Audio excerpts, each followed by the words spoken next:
I'm Nico de Villiers, and I am a South African pianist. I've left South Africa about 20 years ago now to do my undergraduate study in Scotland. And then, with various journeys to the States, etc., I have now been living in London for the past 14 years. So all my study has been first as a solo pianist in undergrad, and then thereafter I focused on collaborative piano. So I work now a lot with singers, both as a coach as well as an accompanist. And I also am doing research. So I research various things around vocal music or art song, and also sometimes composers that are overlooked or might have fallen through the cracks. It's always interesting for me to find out, well, what is it that made them to either go out of fashion or to have been overlooked, and then to spur on new interest in these composers. As to your question of what brought me to music, I don't know, to be honest. I've been born into music. I came from a musical family, and I played the piano from a very young age, first by ear, and then when I was 6, I started taking lessons. So, to be honest with you, I can't really remember a time that I didn't play the piano. So, yeah, I've basically been doing music my whole life, and that's been my passion, and I've been extremely fortunate that I can make a career out of it, and with the various different strands that involves, be it teaching or research or coaching or performance. It's really varied, but I've always had some sort of career in music. Fantastic. So, although you say that you've always had a passion for music and this seems like this is what you've wanted to do from a young age, you've also expanded, like you said, into various different branches of having a career in music, and that ties in very nicely with the podcast that you created, What Would Mozart Do, which I really enjoyed listening to. We were just talking about that before. Can you tell us a little bit more about how that came about and what the premise of that podcast is, and what are you aiming to get out of it, particularly during this difficult time? Exactly.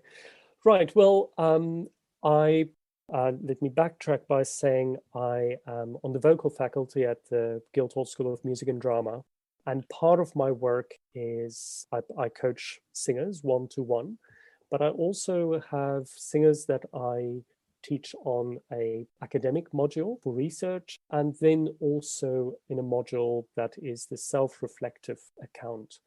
And so during the year, the students and I tend to work with singers more. So these singers then have to write two pieces on how they are progressing through the year, specific things that they want to address. They point out at the beginning of the year, and then in this account, they point out how they've progressed and what they've gone to do in order to progress or address these specific issues, whatever that might be, whether it's to do with performance anxiety or whether it's to do with something really technical in singing, or it can be a myriad of topics.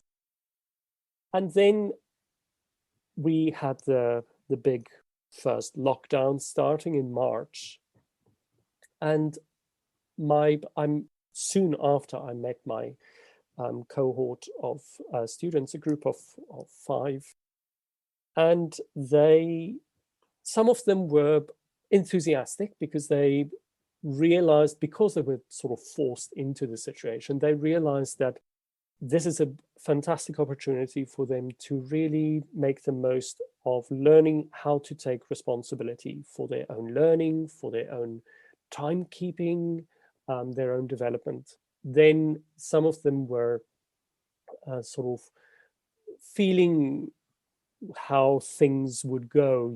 They were just observing, not necessarily being super despondent, but neither super enthusiastic either. And then there was this third student who was really despondent about the whole situation, unsure of how they would be performing during and post-COVID, what the landscape of music will be like after the pandemic and what role they'd be able to play in it. And also questioning the issue of income, because they looked at their friends who were doing law, etc., and realizing that comparatively the income would never be the same. And the students then started asking loads of questions, which on the one hand I tried to guide them in, but I also realized I don't have enough experience myself to give them a strong enough answer. And it also brought up loads of questions, of course, of how the music industry is dealing with students and how there's this stream of students going through conservatoire, going through university. And it's sort of a pattern. And it's, well, how are we helping those students to go beyond that pattern, that they really step out with a degree, but also really prepared for what is going on in the world.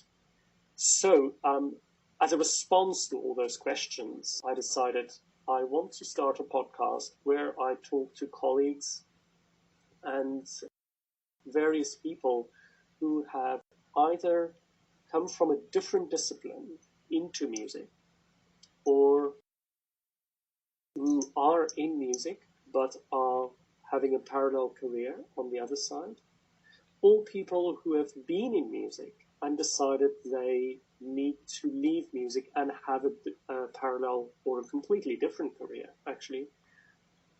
But what was interesting for me is I wanted to know what are the transferable skills that people have found in these journeys from their extra musical careers to music, or vice versa.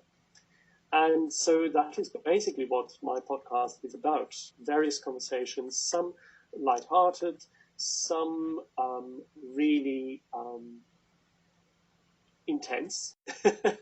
And, I've found just the way that people are talking, it's been really, on the one hand, for them, an opportunity to assess themselves, actually, how they have developed because of this transition into or during or from music. But also it's just been amazing to see how these people's stories have then helped various other people.